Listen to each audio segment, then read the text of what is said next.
Today we have with us Quscondy Abdulshafi, who'll be talking about the current nonviolent revolutionary movement in Sudan, which in less than 3 months forced General Bashir to step down.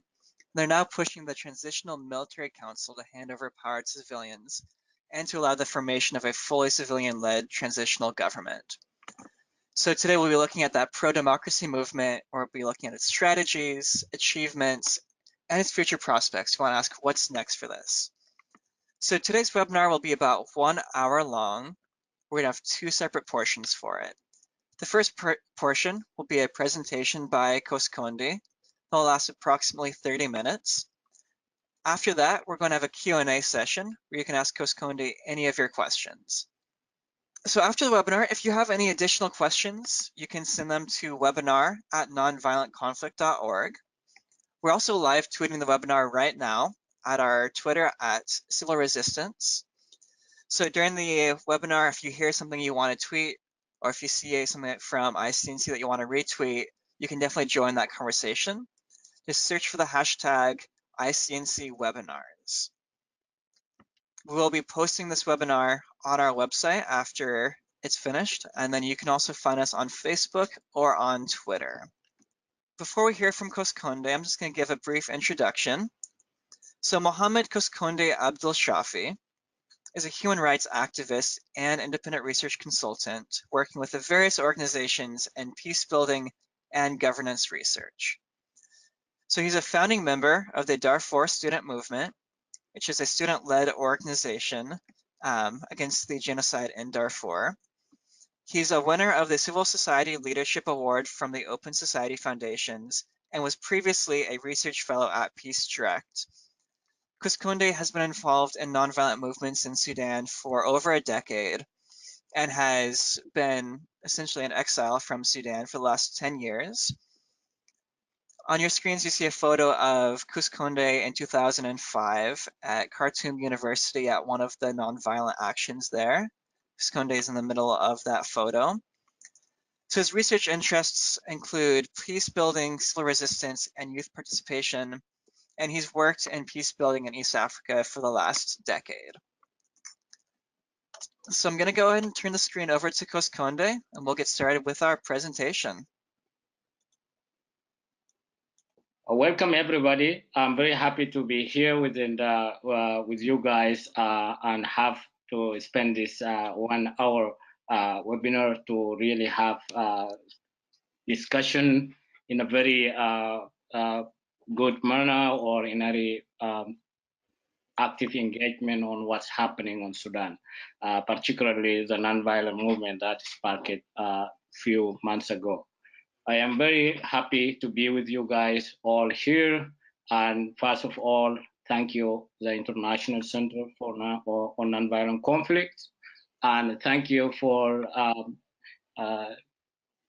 really very thanks for Daniel and all the team who have been working very hard to make this webinar happen.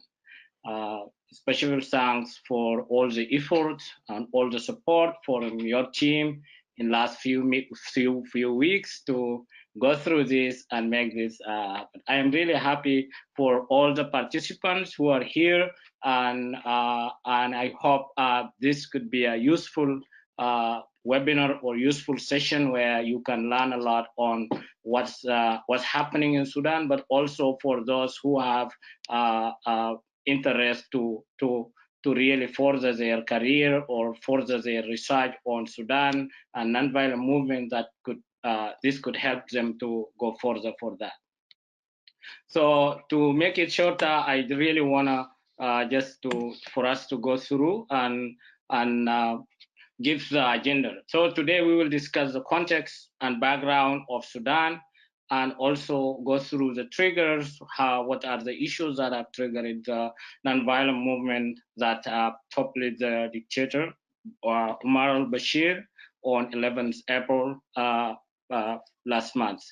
We will also discuss the campaign building process, how the issues, how the steps have been taken to build the campaign, the nonviolent movement campaign, and then go to some strategies and tactics that have been used in that movement. And also go next to the challenge and prospects, and also lessons learned. So to start here, I will start with Sudan to just give you a brief on Sudan. So Sudan is located in North Africa, in Northeast Africa, as you can see in the map here. It has a population of 40 to 41 million. It got independent from United Kingdom in 1956, and in 2011 the country was divided into two due to the prolonged armed movement and political conflict in the country. To get you to another slide.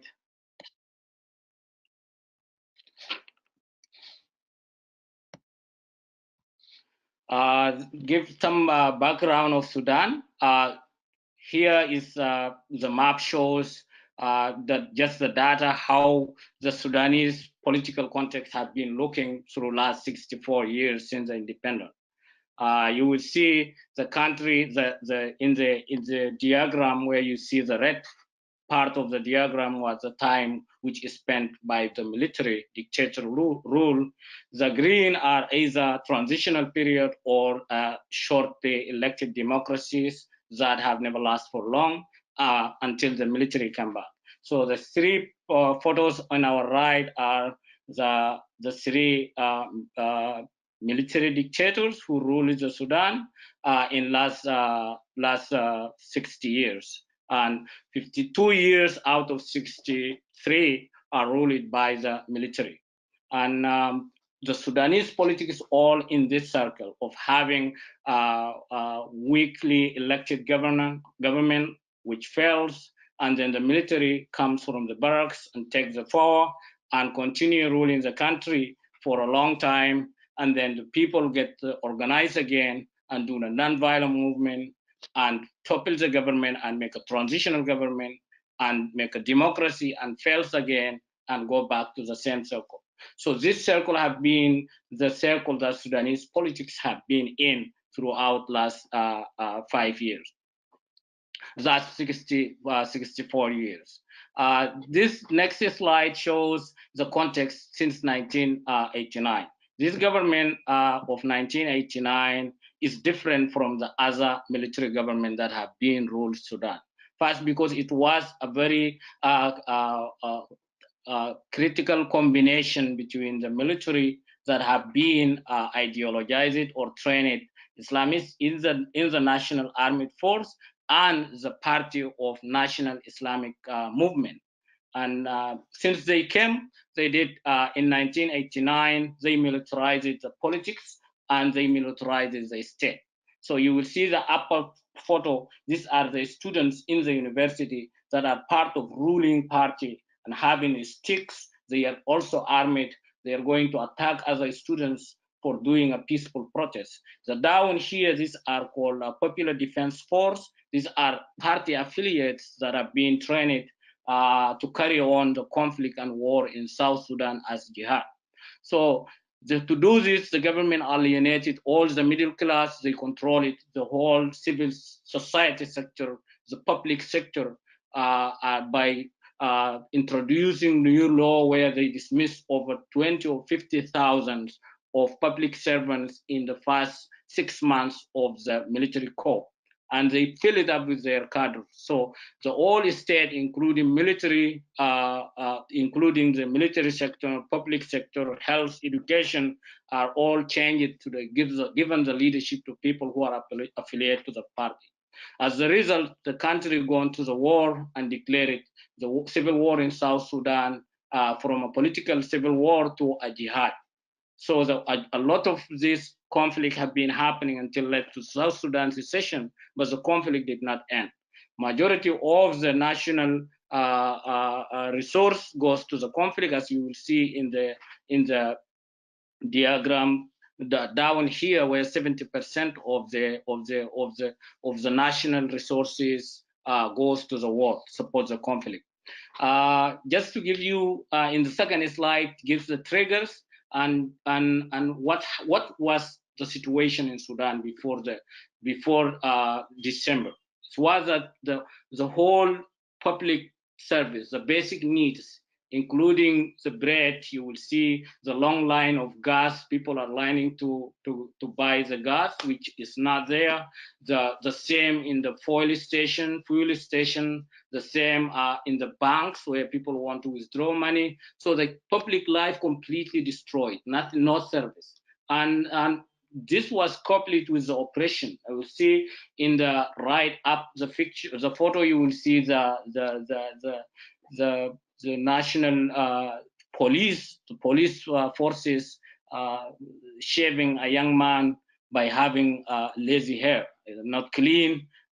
Just it's kind of torture, oppression, and humiliation of the public on the streets, on the markets. This like couplet of everything that makes life difficult for the people. And you will see in the left up where we all say the protest was started on December in Atbara. No, the protest started the first time the protest was sparked in Damazin, which is a Blue Nile state, where the conflict is being taking place in since 2011. And this is the first protest. You will see women, young people on the street protesting.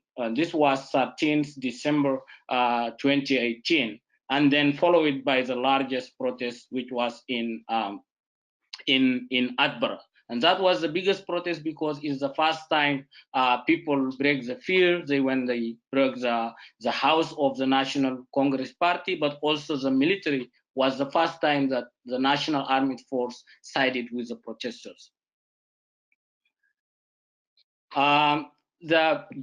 To give you the history of this cycle of dictatorship, transitional period, elected government, that politics in Sudan been moving throughout these years, is that there is a very long history and legacy of civil society in Sudan. This starts since 1930s with the White Flag Society, which was also non-violent movement, which also goes through the Graduate General Council, which was one main leader of the movement that brought the independence. But one of the largest protests in Sudan was in 1948, where the railway workers in Sudan sit in and went into a strike for 33 days continuously. And that was the largest protest in the country's history, that before the independence. So it means that the nonviolent movement in Sudan is deeply enshrined within the society, within the public sector, since or before the independence. And that's why all those movements contributed heavily into a call for national independence in 1956. In 1964, that was mainly unions and students. After killing the students, you will see in the photo in the corner on your right, where people are protesting because one student was shot from Khartoum University, and that protest was led by students and unions, which hosted General Aboud, the first dictator of Sudan. And after that, there was transitional period, and there was elected government, which was very weak because it wasn't able to really unite people or having a very long time strategy. And it was kind of a loose coalition of elites who failed to agree on how to go through the state reform. And then the military coup happens in 1969 again, and that was General Numeri's government, which ruled Sudan for 17 years. And again in 1985, the Numeri was hosted by a largest protest, which you will see down photo in the left. That was the 1985 uprising, which hosted General Numeri. The same protest continues throughout, even when Bashir came, though the civil society and public sector workers have been all dismissed. Majority of them have left Sudan. They work in Middle East and Europe. the government failed to control the student section. The students in the university continues to protest. As you will see in the picture, this was in 2005 when I was in university, but I found that the student movement have been very strong since the emergence of this government. The government tortured, killed many of the students, but failed to control the movement. And this is a movement that built on this is a history that built on current Sudanese movement. The Sudanese Professional Association came out after the alienation of the civil society in politics and in public life by controlling different new laws have been introduced since 1992 and 2001 to control the civil society sectors, unions, to change the way that unions have been working before to a new way where unions will be loosely organized, but mostly controlled by the ministers who are part of the ruling party and the government. So this majority of the unions of teachers, doctors have been basically outlawed by the new procedures. But they didn't stop. They have been working under the ground. And in November, that is the first time when the unions came up and they make a wage analysis, how much the minimum wage in Sudan compared to different other countries, including a very neighboring countries which have the same economic problem. And they found that Sudanese minimum wage is completely it's almost 3 times less than any wage around that have been compared. And that was sparked in for the public sector worker to support and to stand with. Couple it with the difficulty of the life and high inflation, scarcity of basic commodities, the professional union came as a risk war. So people there is a very, very, very different, very big political problem between the youth and the political parties that have been existing. So there was now confidence, and professional union was just a very nice umbrella for all of these people to come and stand behind it and say, okay, let us move forward under this umbrella.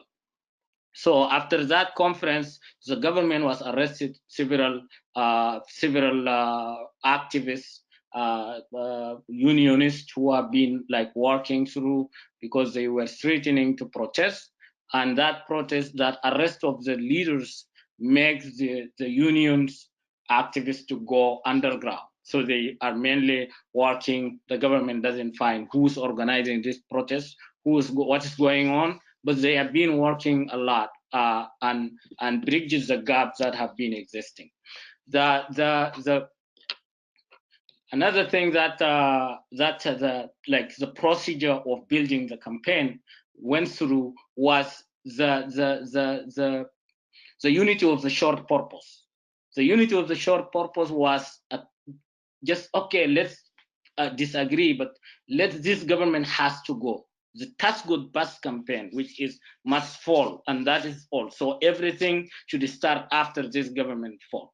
And that get immediate support by everyone telling a short story of okay, because I can't get food today, okay, this government has to fall down because my best friend had been arrested or killed in 2013 protests. This government have to go. And this campaign was one online where people share their stories and their grievances and why this government has to fall. After that, all these people organized under the professional association, and then professional association with other parties was able to create a long-term platform, a vision for a change, which was Freedom and Change Declaration. It was a kind of a hope for the people to rally around this. Okay, we need a transitional government. We need first this government has to go. Then transitional government for 4 years led by people who are maybe technocrats or acceptable to the public and lead the transitional process. And that charter was signed by different political parties and organizations, which helped shape the hope for the better future.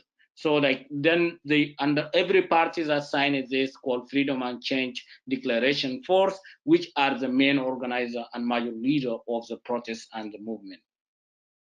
So one thing that after this, the professional union went under the ground, what they did was schedules of the protests around the cities. These schedules have every week has the theme. This is the theme for this week, and also has details, different methods, sit-in, strike, protest, all the week from the beginning up to the end. And every Friday, the professional union will send the schedule for the protest. This schedule really exhausted the security sector, particularly police and intelligence. Were not able to control because it has become like a long run process, and people are just exactly coming on time and coming in a very large numbers everywhere, which makes them very hard to control and to really direct people as they did. And that was one of the very good and successful tactics that have been used in Sudanese protests. Also, they diversified their tactics. Means today will be sit-in, tomorrow will be a walk, which will be a very large protest walking, and then the next day will be a kind of strike. Also, this can be different states, like it could be in central Sudan, it could be in far east this week, or can be in the north, or this week can be the people in the rural area, which created solidarity. And this solidarity means also sometimes like will be this week the protest is for women, victims who have been arrested, or this week can be a protest against war victims in Darfur, South Kordofan, Blue Nile. And that was like help create an inclusion of everyone seeing themselves in the protest. Another tactic that had been used very effectively was creating a resistance committee in different areas. Young people in the area, they know their area, they know who's living there, they are able to mobilize. And these committees have been existed since 2013's movement. But still, this was playing to be the main channel between the protesters and the organizers in different places. Also, the resistance committee are like organizing door to door. They assign roles. For instance, this person could be someone who's leading, who like go and look if there is an attack coming. He should be person who's running after, like looking where people go. There's other person whose role is to cover the tear gas and try to reduce its effect. There's people who will be like kind of giving a medical support to the protesters. And this also creates a safe space which allows the large participation of youth, children, and women in particular, because they are moving with the people they know, these are in the area, and that was like one of the tactics that were very successful in increasing the women participation, which makes women the leaders of these protests that are happening. So also they also try to monitor and what's going on around their area to understand who's presenting a dangerous threat. Very effective use of social media in Sudan, and this is one thing that I would say the most concentration of communication in the protest was in word communication, means within the Sudanese. Protest was like mainly, there was no international media, even national media houses. So there is a lot what have been going on within the Sudanese. You will see a large thousands of protesters in Washington, D.C. There is nothing in any TV or any news. How these people come around? You see people coming from different states, even within the U.S. You will see in Khartoum, like people coming from other states just because this week is protest. But it is not in the TV, it's not in the radio, it was on the social media. So the communication that happens for this protest, 95% was internal.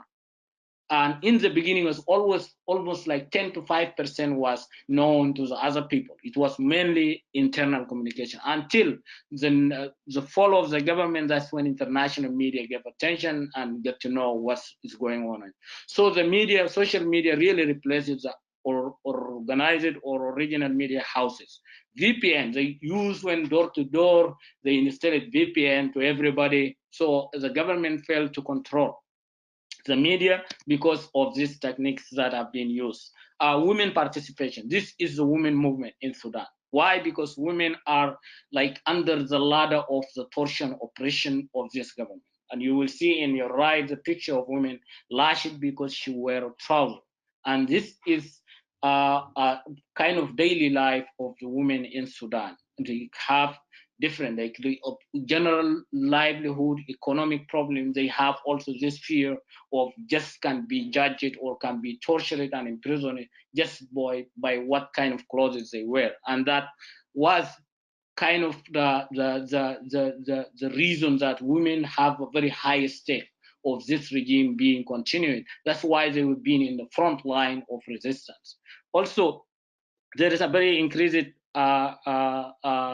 percentage of women in the higher education, which also like created a lot, contributed in the women leadership in Sudan in this protest. To move on, the military headquarters, this was the biggest event that has happened because all the state institutions have been under the control of the ruling party. And it is very difficult to see where to go. And it is you cannot start something from nowhere. So like people just say, okay, let us go, because the major role of the Sudan Armed Force is to protect the people. So like just try to take the risk and trust something. And that was like to going through the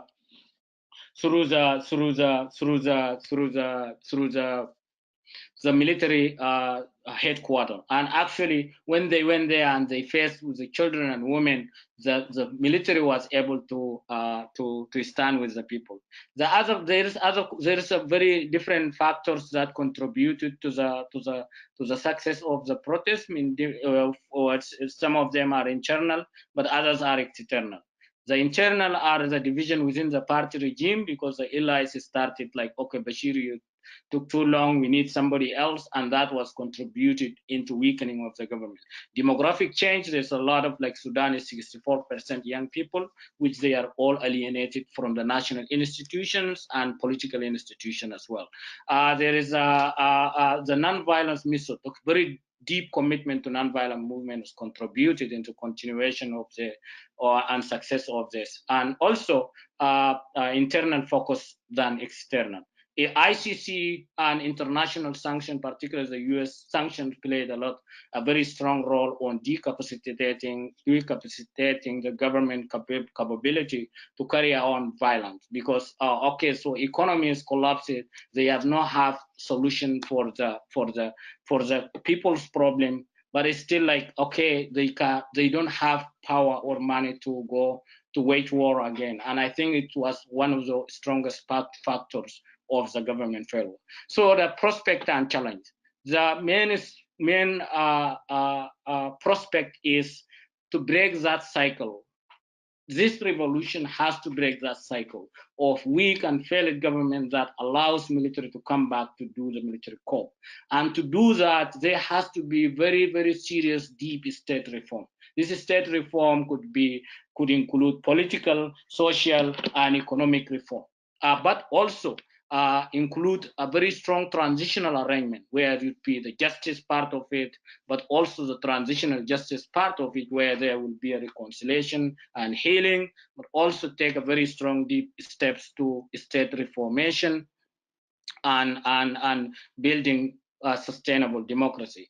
This is the real challenge right now, particularly with the negotiation that's going on between the military council and the protesters, which is still like seems not reach any agreement.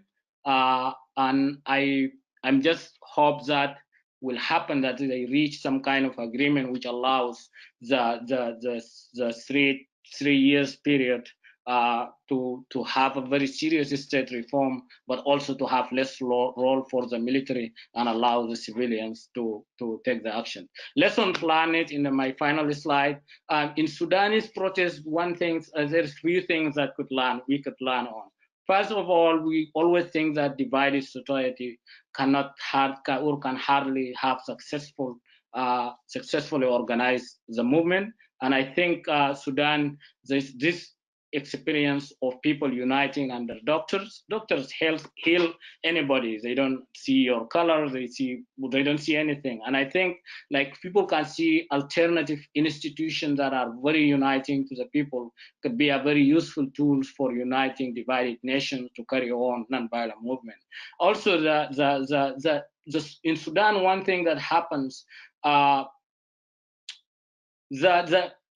redefining, like you will see President Bashir suddenly just turn it to Bishop. So giving him a simple name and stripping on those long titled big names to the oppressors, give people so much power to see them as humans. And that was very successfully used and artistically expressed by the protesters. And this is something that also I have learned from Sudanese protests. Also, effective utilization of social media can replace actually what media house is doing.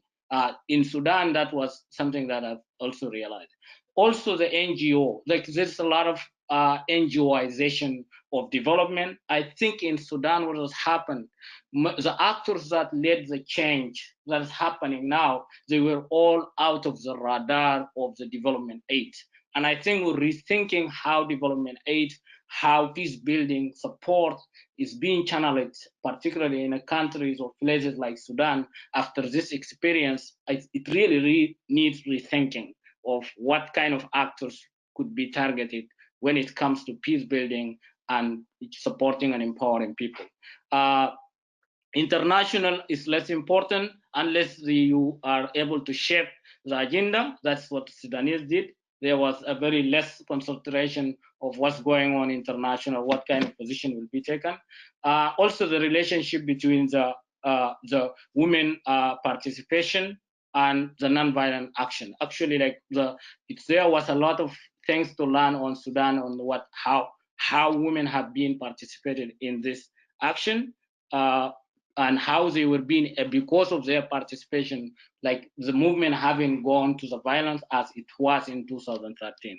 So I think this is my last slide, and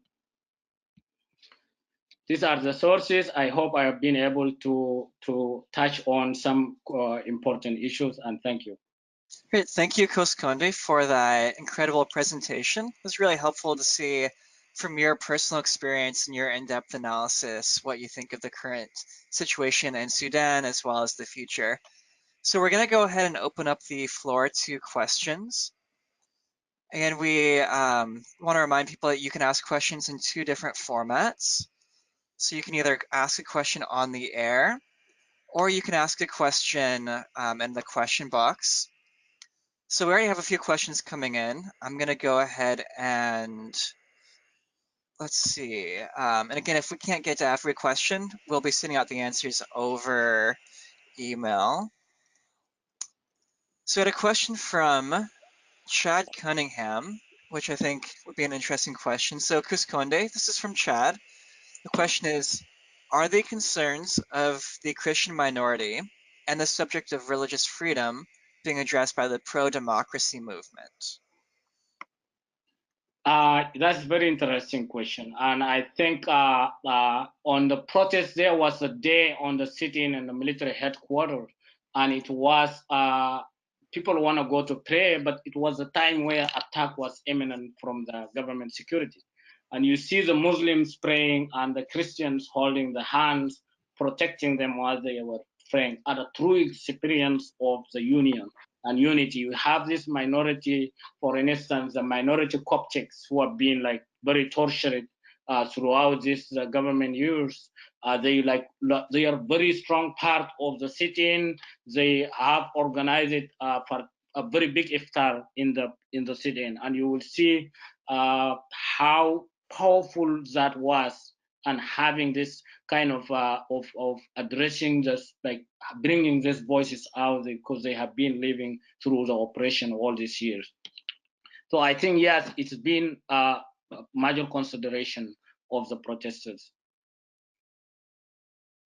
Great, thank you for answering that question. Another question that came in was focused more on the on movement leaders and elites. And so this question is, are movement leaders prepared enough to engage the elites? I'm assuming that's referring to elites within society.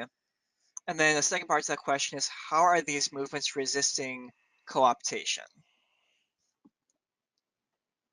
Yes, I think so. Sudanese movement this time is a bit different than the previous because of the age of the people who are leading the protests. Mainly, they are young youth, and also because of the access to social media, there is no one channel of one leader speaking on TV which everyone listen. Everyone can go to Facebook and make a live video and engage with thousands of the audience. So this created changes the dynamics of leadership from its traditional way to a new way of having this broad, flat leadership of the movement. And I think this, until so far, this is a collective leadership process. And how to co-opt, I think you see there is a very strong resistance of the traditional party leadership. So this, you will see this generational disconnection is really expressed on how things like unfold now after the movement.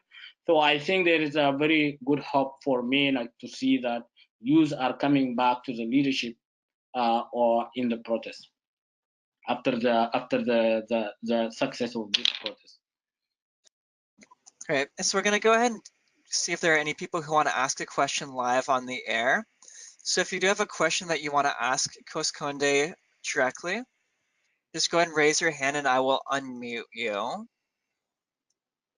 So let's see if there's anyone who wants to ask a question on the air.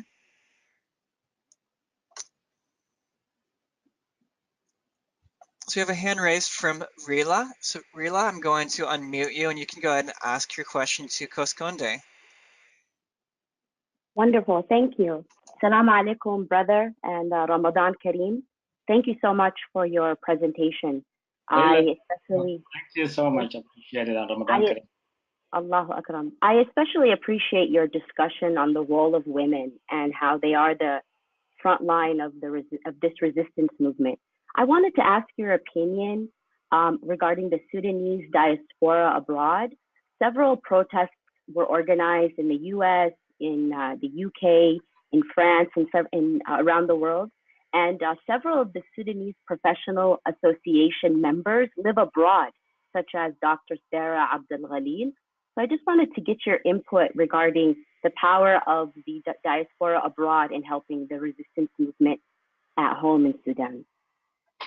Yes, for the women, I am really, I will say this, I am not satisfied with the way current process arrangements going with regard to representation of women. And I think if in this revolution there is something that could really be a high stake, is to allow the patriarchal politics to take back to Sudan of women alienation. And I think this is something that we should all not to tolerate, even if that require a new movement inside the movement that led by the women to call for their representation. With regard to the international, the diaspora, Sudanese diaspora have been very active, particularly in the women movement where the Sudanese professional union was all either in prison or under the radar, or they have to hide. So the main source of speakers were all Sudanese in diaspora. Their representatives in Europe, in US, were playing that role because they were in the safer place.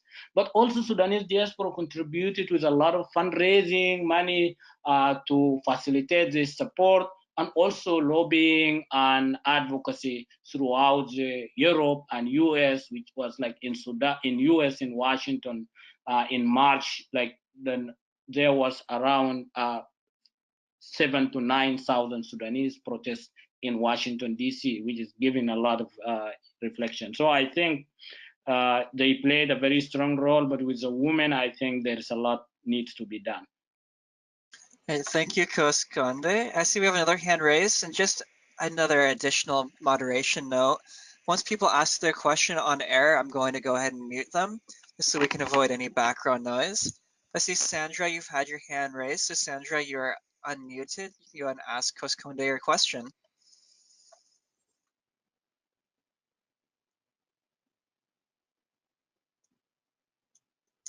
All right, so I didn't hear any audio. Sandra, if you do want to ask your question, please feel free to put it into the question box and I'll try and prioritize that. All right, so we're going to go to another written question. This is a question about the revolutionary movement. So Quscondy, what are the ways in which the revolutionary movement see the role of the SBA beyond the transition to civilian rule? So after civilian rule happens, if that does happen, what's the role of this movement in that scenario? Yes, I think what I'm seeing this movement is supposed not to be the end of, or its end to be having a civilian government. And this was a mistake that 1985 and 1964 movements understood. Having a civilian government, oh, okay, this is a whole solution, and we go home and sleep. And the next day we wake up and we found military are already there taking place. I think this movement and this protest should be a broader national alliance that should continue until very strong issues of national identity, issues of ethnic and racial discrimination and disparity, issues of women alienation and patriarchy. All these issues are not going to be solved today by any government that has come. Only if there's very strong solidarity, very strong continuous kind of alliance throughout the country to take throughout this country, not only in the transitional process, but also to be as a watchdog of any government that might come after.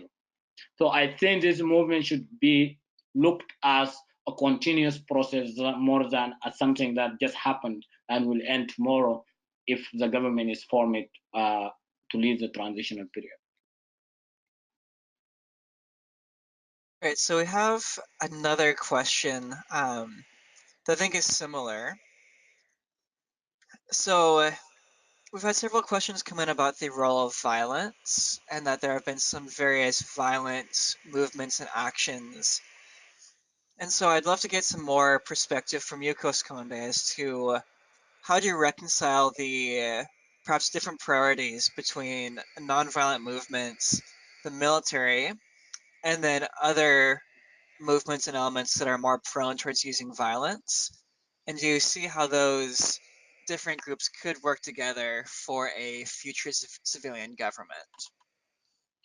One thing I will say, if anybody want to know the evidence of how armed resistance and violence movement could never bring change or any real systems change or victory, just see the Sudan history.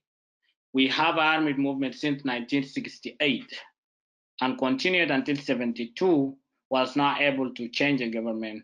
We have an armed movement from 1985, from 1983 until today. And I think this is just given evidence that on all these dictators have been changed through the nonviolent movement in Sudan. None of the government have been able to change peacefully. We have an evidence where maybe the violent movement have been able to topple the government, form their government. And their example are not very helpful. If you see, for instance, NRM in Uganda, or you look at TPLA in Ethiopia, both of them you will see this nationalistic state, and if you just have the new autocracy coming. So I think for the evidence of nonviolent and violent movement in Sudan gives the lesson to everybody in the world, particularly in Africa, where there's a lot of political injustice and problems, that it costs a lot to do the violent movement, but it also brings no results It is a time to completely abandon that method of going to the bush and taking the arm.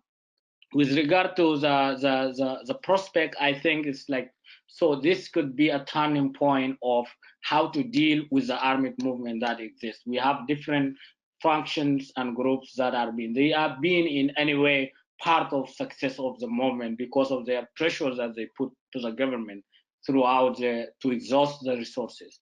But it's still like for transformation to happen, we have to make sure that this is an inclusive process and everyone is well represented and included, and issues that led to people to take arms to go to fight the government are completely, thoroughly, and very openly discussed and addressed.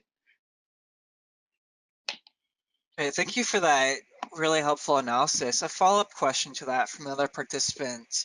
So you've talked about how there is actually a long history of nonviolence and nonviolent movements in Sudan. And so what kind of efforts are being used among movements to make sure that you're laying a foundation for future movements as well, to remember that history and the legacy that nonviolent action has in Sudan? Because this participant's question is referencing that it can be really easy to forget the power of nonviolent action. So what is the movement doing to ensure that future movements remember the strength and the impact of civil resistance? Yeah, I think people don't forget that easily, particularly, but they remember even more when there is oppression. And you will see the movements, like this movement was sparked on April 6th, which was a commemoration, 32nd or I think 33rd commemoration of April 6, 1985 movement that toppled the Numeri regime. So it is there, but always when you are under the dictator government, you don't have that freedom to commemorate that movement. And that was the problem with the Sudan. Like many of this young generation, because of oppression, didn't find to learn more about October Revolution, about April 1985 revolution because of the oppression. But always there is a very long legacy of songs, music, arts that really express that. It's just to bringing back that and make it as a national legacy, particularly after this change. It will be something very important. And I think that's something that all Sudanese should think about it from now. All right, so I'm going to see if there's anybody else who wants to ask a question on the air. Okay, so we have a hand raised from Iyad. So Iyad, I'm going to go ahead and unmute you, and you can go ahead and ask Quscondy your question. You're now unmuted. Yes, hello. I would like to thank you all and thank you for my hosting. Actually, I have a very simple question for the Mr. Speaker. What do you think about future, Mr. Because what happened from all sides, from all international sides, from let's say Egypt and surrounding countries. So, what do you think about future for you as a Sudanese youth, and what do you think? How can you guarantee that you can make your all objectives fulfilled? So that's my question. What guarantees you think about them as Sudanese? That's my question, and thank you. Thank you, and thank you. That's very, very interesting question. I think what guarantees people, or what guarantees this revolution is one very particular important thing, is to keep this movement completely and exclusively nonviolent, to not be dragged by any means, by any actors, to lead this movement to get into violence. That's the very important factors of success in the future. And also seeing that Sudanese have learned it from Egypt experience and learned it from the experience in the countries like Yemen, Syria.